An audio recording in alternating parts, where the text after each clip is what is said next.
Hello everyone and welcome. My name is Jeff and today we are going to have some fun playing Magic. And the fun thing that we're trying to do today is we're playing Ilharg Unsealing. So Ilharg's Unsealing, playing Sarkhan Unsealing, which does damage. You guys have seen this card. If you haven't, I'll leave it up for a little bit so you can read it. But we get to do damage to the opponent's face. It's awesome. Ilharg the Raze Boar, get to swing in with it, and we get to put down a creature tapped and attacking. So we're trying to get out things like Galta, Carnage Tyrant, God Eternal Ronas. Atali doesn't actually get as much value because it does come in after the attack trigger would have already happened, but still a 6/6 is great. And what we're trying to do is just kind of get some value out of Rythm of the Wild, Sarkhan's Unsealing, and just playing a bunch of really good creatures in the 4, 5, and, well, 12 drop slot here in Gruul.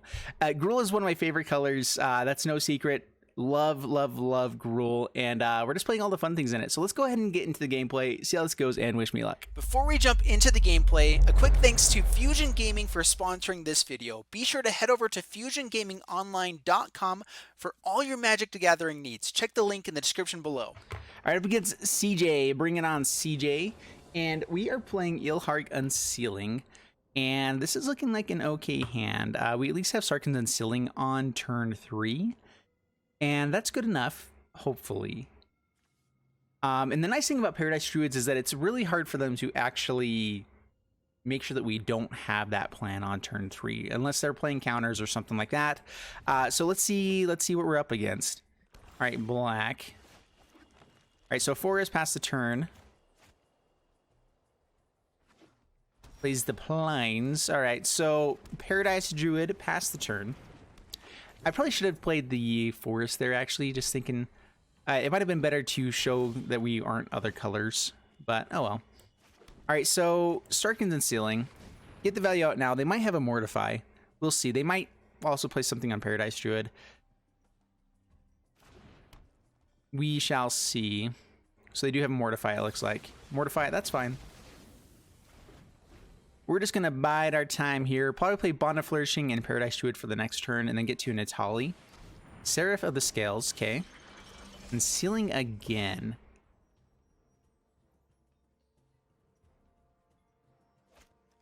Actually, let's make sure we can protect our Paradise Druid. So yeah, let's go ahead and start Unsealing and pass the turn. We're still pretty much guaranteed an Atali, which gets to ping, kill Seraph of the Scales, another Seraph of the Scales. They can give it Death Touch when we swing with Atali, which is annoying. Let's go ahead and pay the 2 life here and Atali. And do we want to go face, or do we kill a Seraph of the Scales? I guess we kill a Seraph of the Scales. That is a lot of damage, and we do need to make sure that we're winning the race.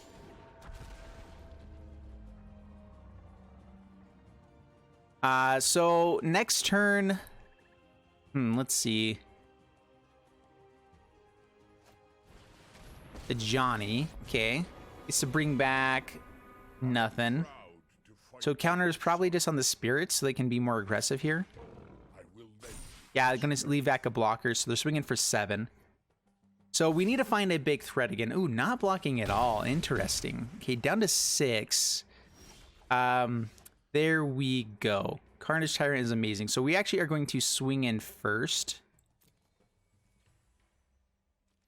with Atali because we don't want them to have more blockers with the Seraph of the Scales. So go ahead and swing. I guess we swing at a Johnny here just to make sure it actually dies. And let's see what we hit. So we get an Ilharg, not too shabby. Ooh, we get to cast it. I forgot. I thought this was just put into play. We actually get to cast it. Let's go ahead and get the Seraph of the Scales gone then. So Seraph of the Scales. Oh, that means that they can block for the Johnny. But we also get to kill the tokens now. Which is a pretty good plan. All right, then Carnage Tyrant. Not too shabby at all. Not too shabby at all. We are down to 6 still, and they have a lot of blockers in this deck. Ilharg, what we're looking for now is a Ronas. If we can Bond of Flourishing, dig for some good creature to put down here, then Ilharg should just kind of give us the win. So it looks like Etali does get the cast trigger. I wasn't reading through yet. Then you may cast any number of non-land cards exile this way without paying their mana cost. Yeah, so they cast. For some reason, I was thinking it was the Ilharg type ability right then. But yeah, not too shabby at all. So Etali and Sarkhan Unsealing, actually really nice. Eldest Reborn. Okay, kill the Paradise Druid. We'd like more mana, but at the same time with Ilharg, we don't really care to have too much now, because anything good, we can still come on top here. Yeah, we won anyway. All right, up against Hotboy, bringing on Hotboy. And we are playing Ilharg Unsealing. And if we find land, I mean, this is very similar to the last hand that we had, so we're going to keep it. Opponent decided to keep after like 10 minutes of deciding there. All right, perfect. And oh, now they're thinking of what they're going to play. It's usually a land. Okay, cool. All right, stomping ground, pass the turn. It really doesn't bother me if people are playing slow when they're thinking. It's one of those that, like, if there's no evidence of there needing to be a long choice, like I could see how maybe someone else is teaching them how to play or something like that. All right, so Duress hits our Sarkhan Unsealing, and that's fine. We really just need to hit land, so we can play Goreclaw would be the best thing for us. Goreclaw into God Eternal Ronas would be pretty fun. And actually, that combo is pretty solid, where Goreclaw, Ronas turns everything, makes everything else on the board bigger, usually big enough to make it a 4/4, which then we can give everything trample. Not too shabby.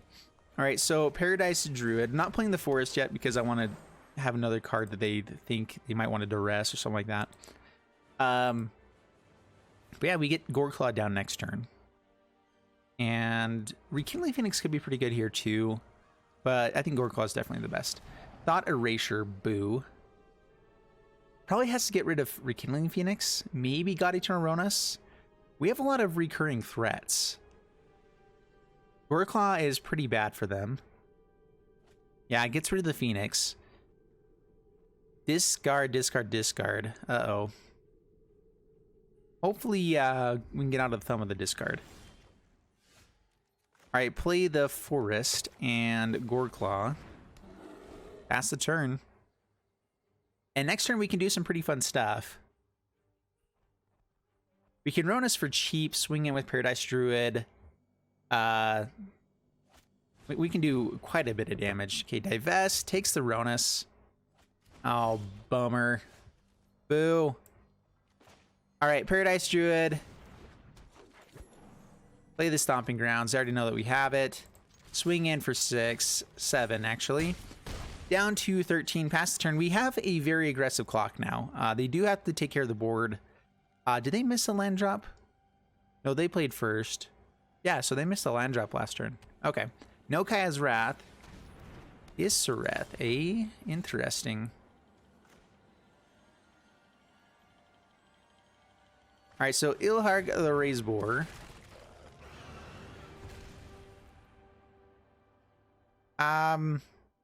Man.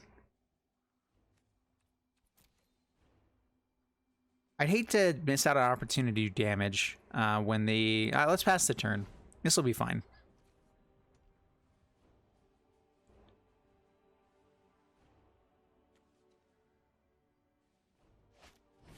A Cry of the Canarium kills our two fellas there. Everything else gets smaller. It still has Death Touch. There we go. All right, cool. Nice thing... Oh, man, I wish we could play it as well as do this. I think we have lethal if we swing in, though. So, attack in. We're going to, yes, make Ilharg go first so that we can get Carnage Tyrant out and then get the Pumpage. And that should be lethal. Everything has trample, and I don't think you can deal with that. Yep. Not too shabby at all. Man, this deck is very explosive. Like, even with them picking apart our deck, probably having lots of removal, we just get a lot of power out very quickly, as long as we draw the right thing. Like that's our biggest weakness. Is discard's probably really good against us because we have to make sure that we're actually drawing good things, and we just top deck really well there.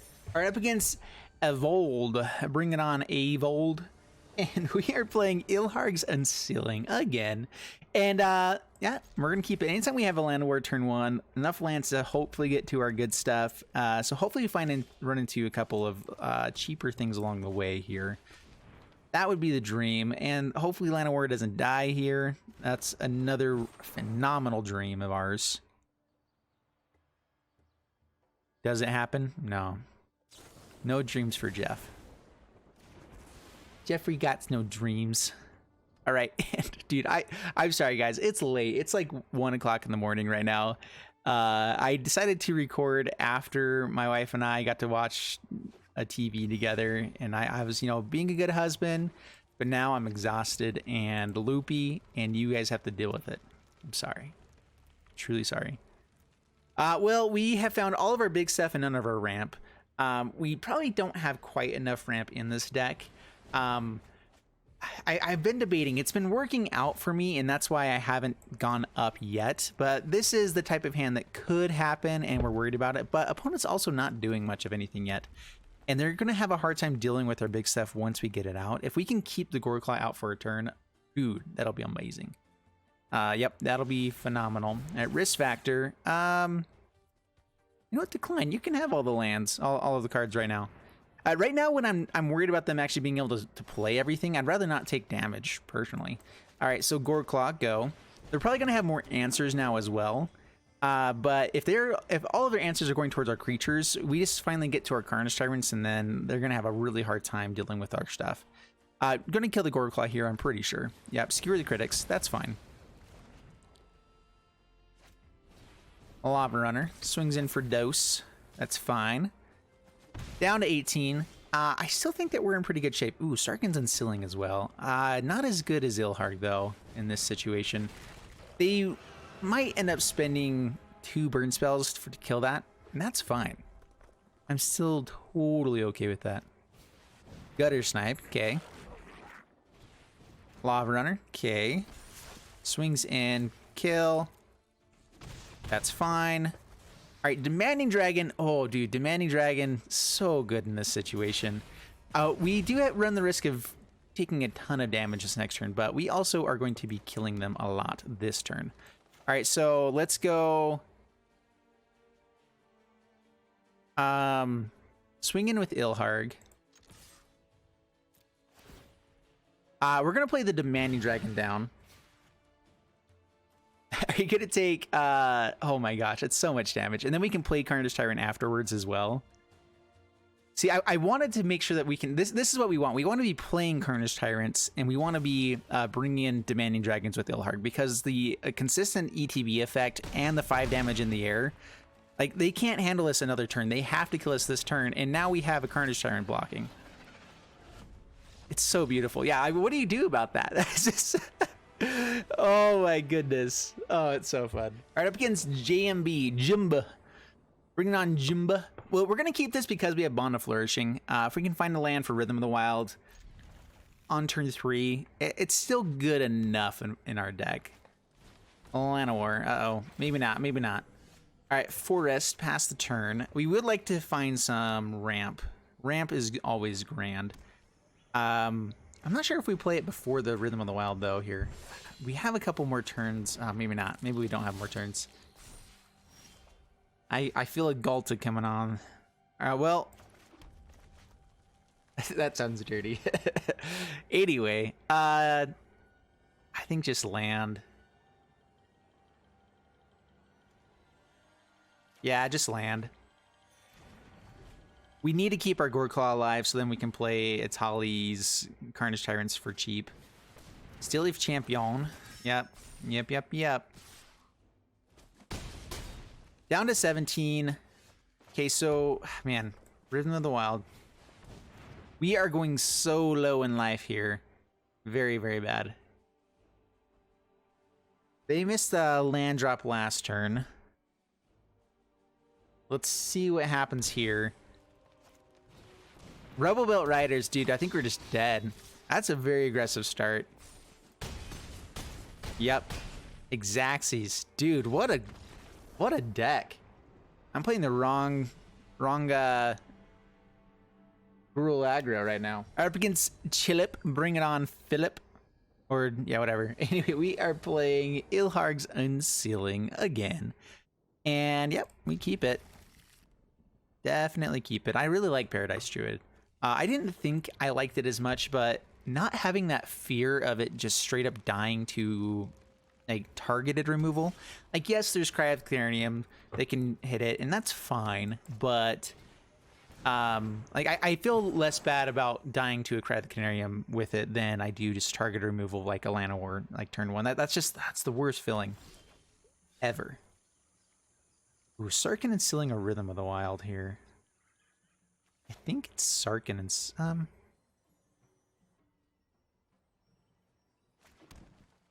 let's see here. Let's go Rythm of the Wild. This way we can keep our Paradise Druid available. No attacks. We want to make sure that that stays alive. Knight of Autumn would be annoying here. I could see them playing that with this deck. At least from what we're seeing so far. Abzan. Yeah, there's a Knight of Autumn. Of course.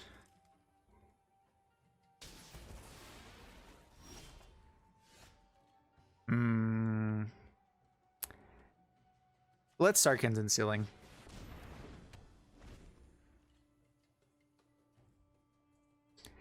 So Samit, pretty fun here. I'm in between. The hardest thing with it being a 4-drop, like if it was a 3-drop and it fit within that Rhythm of the Wild spot, I think that'd be a great Planeswalker. But being a 4-drop is just bad enough that it's like, yeah, maybe not.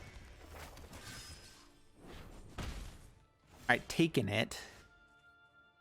And let's go Goreclaw, kill the... It is a knight, so... I guess we don't really care about this that much, though. Just kill this knight. That's fine. Pass the turn. We don't know if they have any kind of recurring value. I'm guessing this is just Abzan Knights with History Benalia coming out now.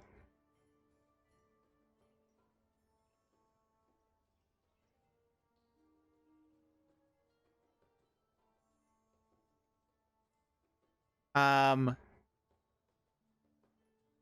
debating if it's worth getting out a Sam. I think we try to play a Tali as soon as we can.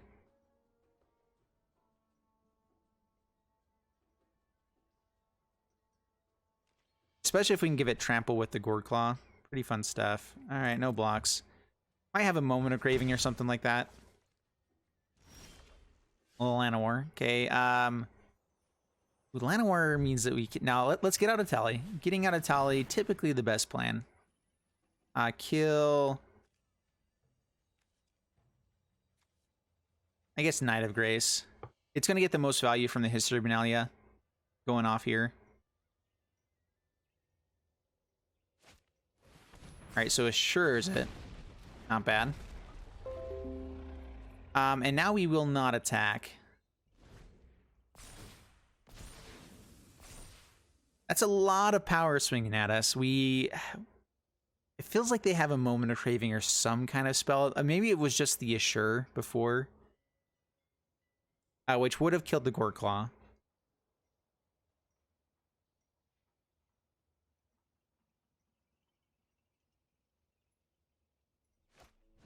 Alright, a Johnny the Great-Hearted. Getting counters on everything. Dude, this is getting a little bit frightening.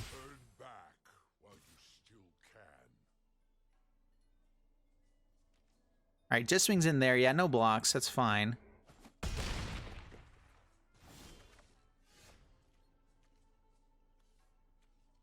Where did he get Vigilance? Oh, from the History Benalia. Right.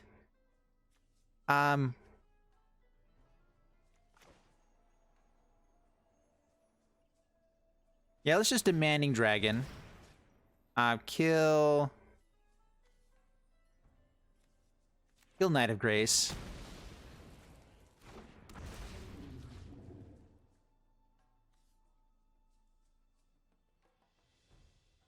And do you want to lose another creature or take 5? If you take 5, we're going to be doing a lot of damage to your face. Yeah, opponent just scoops it up. Dude, if you get this to go off, it is so insane. The biggest threat to us is the turn 4, like the decks that are so aggressive that we die by turn 4. And I mean, those are definitely around in the format, but if ever they show weakness, we do pretty well. And that's why we have Bond of Flourishing. We could probably, and we have ramp so we can get out big stuff on turn 3, turn 4. So I don't know, this deck, I think we did better today during this video than, and that was, I didn't cut out any videos, any games this time. We went 4 out of 5 games. We lost to an insane mono green start with a very slow start on our side.